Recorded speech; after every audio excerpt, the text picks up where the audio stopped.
அனைவருக்கும் வணக்கம். நான் உதயா பேசுகிறேங்க. கூத்தாடி கிரியேஷன்ஸில் வெளிவரும் சப்பாடா என்ற நாடகத்தில் நான் அறிமுகமாகிறேன். It's a musical comedy drama. ஒரு 30 to 40 பிக் க்ரூ. ஸோ எல்லாருமே லோக்கல் ஆர்டிஸ்ட். உங்களுக்காக ஒரு நல்ல பொழுதுபோக்கான ட்ராமாவுக்கு ஒர்க் பண்ணிகிட்ருக்கோம் ஃபார் லாஸ்ட் 6 months. ஸோ கண்டிப்பாக குடும்பத்தோடு பாருங்கள். April 26 Saturday evening 5 PM உங்களை நான் மீட் பண்ணுறேன். பார்க்கலாங்க.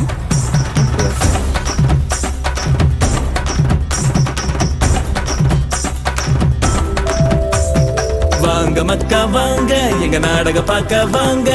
வாங்க மக்கா வாங்க எங்க நாடக பார்க்க வாங்க. வாங்க மக்கா வாங்க.